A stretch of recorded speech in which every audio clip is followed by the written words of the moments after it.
The test is in 4 parts: Part 1, Part 2, Part 3, and Part 4. Now look at Part 1. Part 1. You'll hear two travellers, Lilith and Alex, having a discussion in a cafe. First, you have some time to look at questions 1 to 5.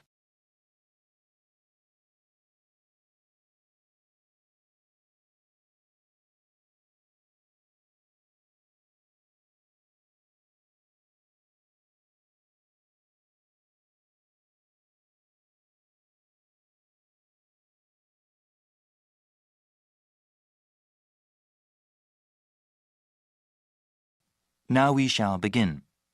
You should answer the questions as you listen, because you will not hear the recording a second time. Listen carefully and answer questions 1 to 5. Hey, Alex, are you okay? I was worried something happened. Oh, sorry for being late. I drove down the wrong highway and got lost. Don't worry, it's only been 20 minutes. Actually, I just looked at some Austin tourist websites. I got some tea. You want anything? Yeah, I think I'll have some tomato juice. It's just what I need right now. Yes, it's really hot and humid out right now. I think I'll get iced tea this time around. So you went on the wrong highway, huh? For sure. I've never driven in this area before, right? So after I pick up the rental car from the airport, I try to follow the map to the downtown area here. Unfortunately, there was a lot of road construction going on, and I went south on the highway instead of going north. After a few minutes, I realized I was going the wrong way, so I exited the highway and came back up here. Well, I'm glad you're here, okay? Did everything go well at the car rental place? Oh, yeah, it went very well. The business owner was kind of a strange person, really tall and thin. He had a bushy beard and moustache. He was also wearing a cowboy hat. I'd never quite seen anyone quite like that before. I guess every place in the world has eccentric people. Yeah, definitely. But he told me about all these great places to eat around here. He said they have some really great Mexican food in the area. That's great. I haven't had that in such a long time. We definitely have to go to a place for dinner. Well, I want some more iced tea. How about you? Yeah, I need to order still. You know what? I think I'll get one of their sandwiches too. They look really good. Okay, let's order then. Before you hear the rest of the discussion, you have some time to look at questions 6 to 10.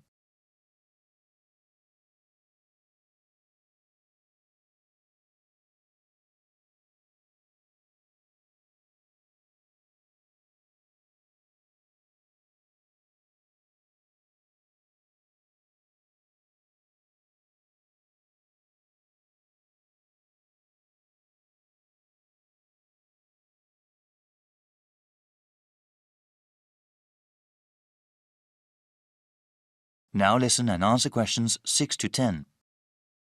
Now then, what are we going to do today? I was thinking it would be nice to see the state capitol and then maybe the university. Well, according to the website, let me see. The state capitol has tours only on Mondays, Wednesdays, and Fridays. Yeah, if we went there, it would be much better to go on a guided tour. Oh, wait.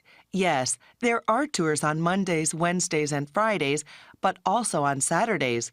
The university site lists a lot of places that are interesting, so maybe we can spend most of the day at both the Capitol and there. We should definitely go to the lake after that as well, and even spend the night camping there. Great plan. Is there anything else you found online? Yeah, I know you studied biology, so I was thinking that the park would be good. They have a pretty unique collection of trees and plants. They are open Monday through Saturday, so we can go there anytime. There's also the mountain. There are some photos on the website. It looks like they have some great views of the city, and I definitely want to do some hiking. Yes, we would have to take another day for the park and the mountain. But you know, the guy at the rental place was talking about the weather. It seems that there will be a pretty bad storm coming tomorrow. We need to plan around that since it won't be good to be outside when it comes. Certainly not. It's not worth hiking somewhere if the weather is terrible. You know, we can go to the park and the mountain today and then go to the indoor places, the Capitol and the university tomorrow. It'll be hard to get around in the rain, but at least we'll be inside. I agree. By the way, how much are these places? All of them are free except for the park. Wait, I'm not sure about the Capitol tour. Yeah, They don't charge anything for the guided tours. All right then, we'll go hiking first and then relax at the park. Then we can camp at the lake. We'll go to the capital and the university tomorrow. Yeah, this is one of the best universities in the country, especially known for their art programs. Really? Yeah, I heard about that. They have some art galleries there too, ones with some good modern art. Wow, it seems like that's a lot for us. Yeah, I'm really excited about camping at the lake. The sunsets are supposed to be beautiful there.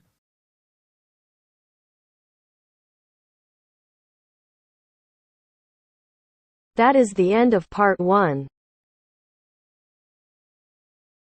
You now have half a minute to check your answers.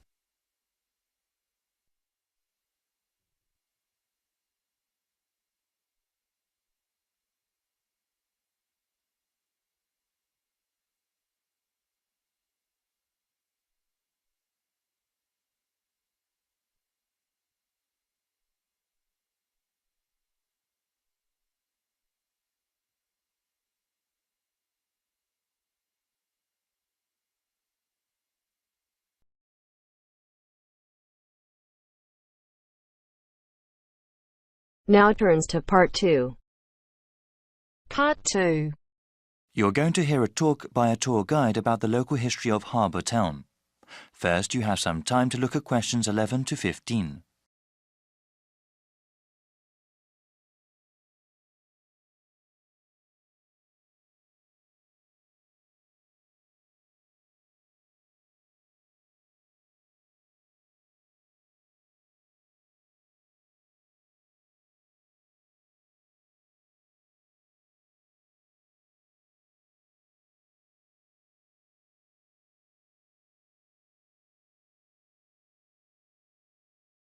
Now listen to the first part of the talk and answer questions 11 to 15. Good morning, everyone, and welcome to the historic downtown area of Harbour Town. I'm going to give a presentation on the history of the area before I let you all go. There's great weather today, so I'll try to keep this short. So, from this room, you can see most all of the historic area. This intersection is where the city was first founded, about 350 years ago. The San Gabriel River is wide and deep, and it was an excellent waterway for the movement of goods. Harbour Town used to produce lots of beef and oranges. Before the city grew, there was lots of open land for grazing and planting fruit trees. They traded these products with other towns and cities. The weather in this region is excellent for growing oranges because there are warm summers and mild winters. Citrus fruits can't survive in places where there is severe frost. At the height of citrus cultivation, there were over 500 orchards growing citrus fruit. Unfortunately, this fertile land also had lots of oil underneath it. In the rest of the country, new technology required the energy found in fossil fuels. After the first oil wells were tapped, agriculture gradually gave way to industry. The farms, orchards, and ranches that surrounded the town were replaced by new factories, cities, and roads. There is very little agriculture in the region these days, and certainly no cattle. The oil eventually ran out, of course, but other industries such as aerospace and entertainment were established. Well, that's a brief history of Harbour Town. You can use one of the computer terminals available in the main office if you want more information. Before you hear the rest of the talk, you have some time to look at questions 16 to 20.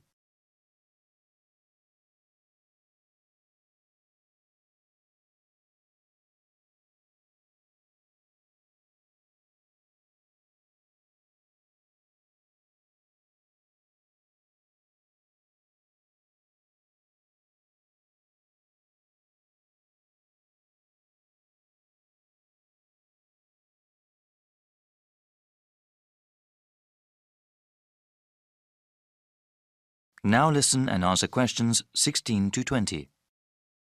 I will highlight some of the sites here just to give you an idea of what we have in the historic center of Harbour Town. You can then explore the area as you please.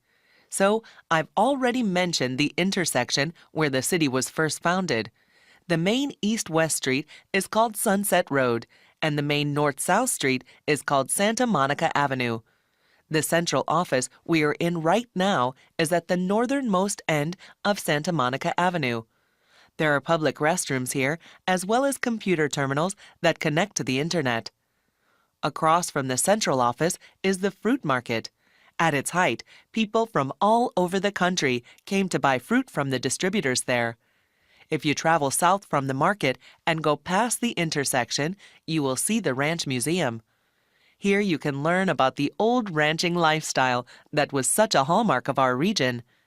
Now, going back to the intersection, if you go west of Santa Monica Avenue, you will find Old City Hall.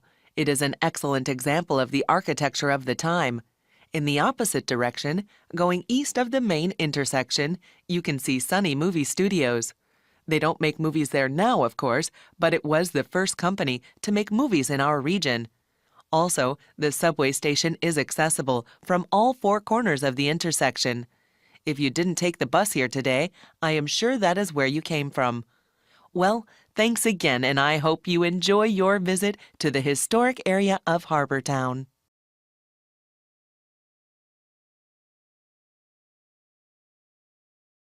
That is the end of part 2.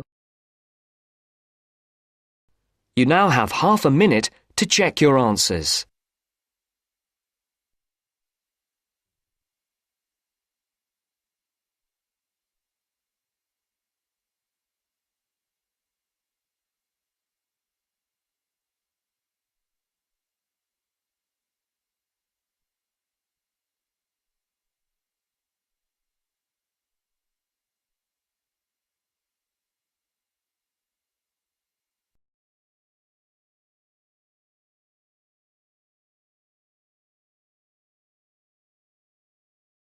Now turns to part 3. Part 3. You will hear a conversation in a continuing education institute's office. First, you have some time to look at questions 21 to 25.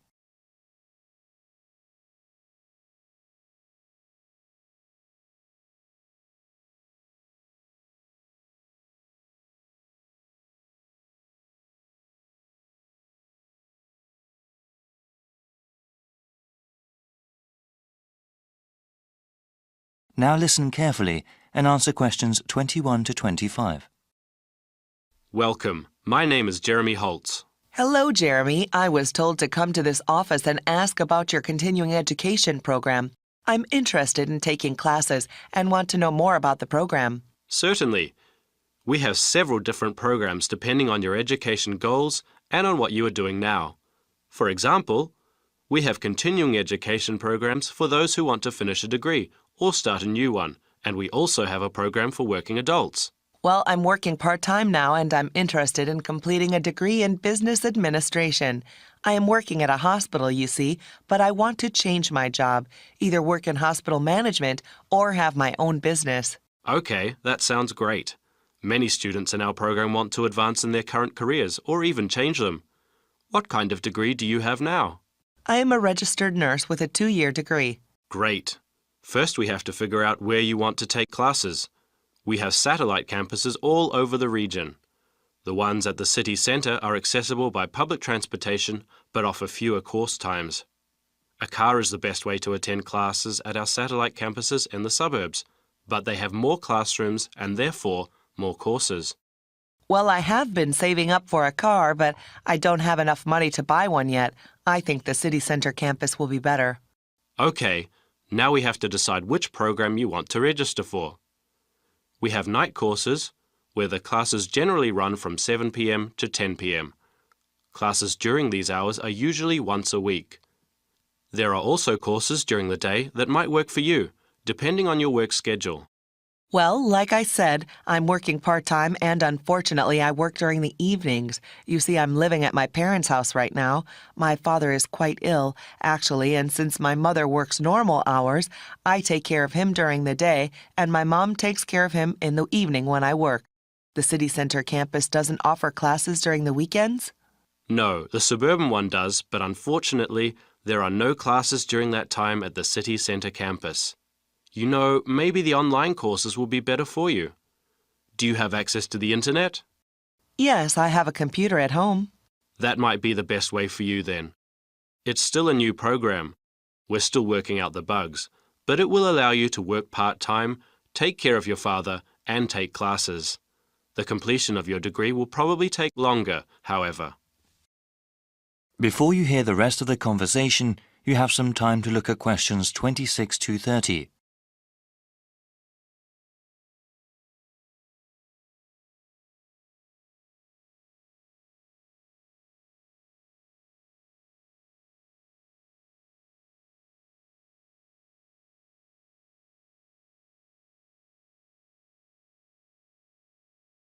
Now listen and answer questions 26 to 30. So, how exactly does this work? I'm slightly nervous about studying again. It's been years since I've been a student. Yes, it can be a bit daunting at times. Continuing your education and improving yourself are well worth the effort. Actually, before you start taking online classes, there are several refresher courses that you are required to take. What kind of courses are those? These are especially made for the returning adult student. We understand that education is just one of a number of priorities for those that take classes with us. The refresher courses teach you how to manage time and juggle between different areas in your life. Techniques like writing down your daily schedule and ways to avoid procrastinating are talked about. Also, there is one course that reviews basic study skills, like the most efficient way to read the course text, as well as basic academic writing. I think that would be really helpful for me. I enjoyed studying when I was going to school, but I definitely need some tips on how to manage my classes along with the rest of my life. Many students I've seen are in a similar position. They have to balance both their work and family life with their education. It's not easy, but it is very rewarding for the ones that finish their education all the way through. Okay, so how do I register for the classes? You need to go online to do that. I will give you a brochure with the appropriate web address. You can choose which course modules to take online. You can go through them as time allows. There is even a place to keep track of progress towards your degree. All right, can I ask then about the cost of the online courses? They are cheaper than classes at either campus, of course. Online, you'll see a number of different ways to pay. You can pay up front for each course module you take, or pay over a number of months. The latter method of payment will probably be better for me. Are the textbooks and other course materials expensive? No, not at all, actually. With all online courses, the relevant materials are included free of charge. They are available to download after you register. That sounds great. Thank you so much. No problem. My contact information is also in the brochure.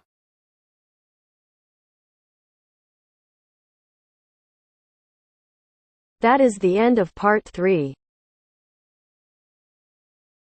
You now have half a minute to check your answers.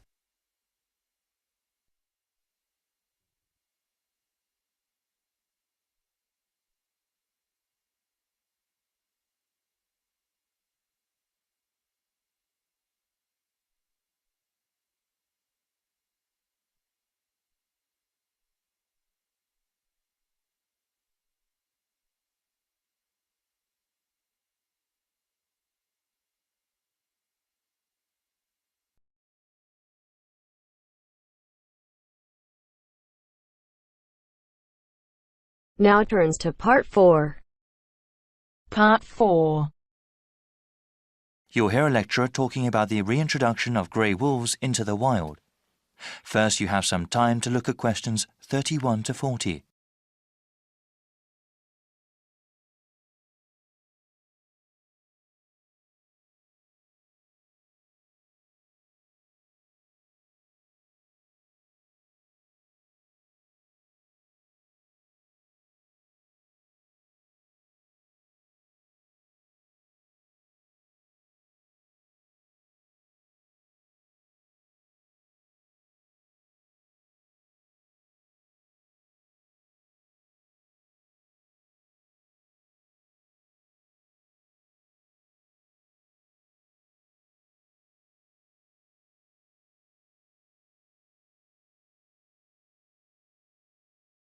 Now listen carefully and answer questions 31 to 40. I am going to talk about one of my favorite animals today, the grey wolf. Similar to other top-level predators, like the shark, wolves sometimes have a bad reputation.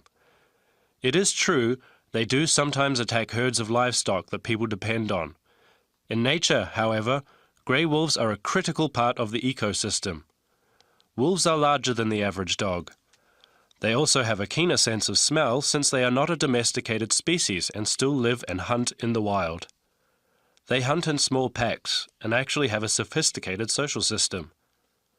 Scientists have observed that wolf packs are well defined by hierarchies. There is one hierarchy for male wolves and one for female wolves.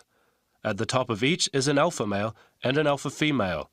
They are not leaders of the pack according to the human definition, but they seem to have special privileges compared to the other wolves. This privilege has to do more with reproducing rather than having more food. Any pair of wolves in a pack may breed, but it is usually the alpha pair's wolf pups that are the most successful. Other pairs may not be able to raise their offspring to maturity, especially when there are limited resources. The alpha status among wolves is not permanent. Wolves are free to challenge the alpha male. These challenges are not necessarily physical fights, but are mostly ritual confrontations that involve bluffing and posturing. There is always the potential for violence, though, and sometimes the jockeying for the alpha status is fatal for one of the participants.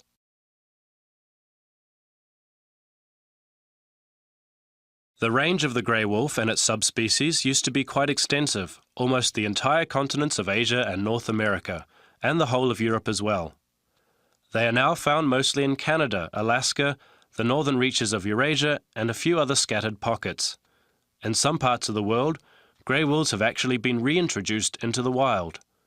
Many people were opposed to these programs at first because they thought it would cause economic hardship for livestock owners.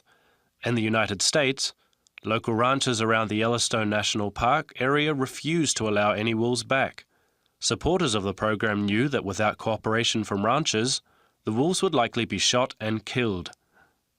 Those supporters knew how important the program was and agreed to compensate ranchers for livestock lost to wolves. This important compromise paved the way for the reintroduction of wolves to Yellowstone in 1995, where they hadn't been seen for over 70 years. The reintroduction has been a great success. Studies show that the biodiversity within the park has increased and is sustaining itself. After the last grey wolves in the park were killed in 1926, the population of elk and deer soared, decreasing the number of plants available to beaver and moose. The beaver eventually became extinct there. The population of other predator species, like the coyote, exploded. This, in turn, caused rodent populations to crash. This crash led to a decline in bird species like hawks and eagles. These negative trends have all reversed since the wolves came back.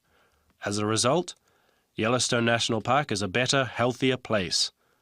The local economy also benefits because people are not only interested in seeing more biodiversity at the park, but also the wolves themselves. This brings in tens of millions of more dollars annually to local lodgings, restaurants, and stores.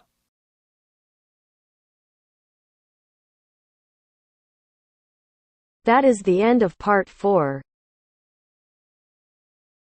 You now have half a minute to check your answers.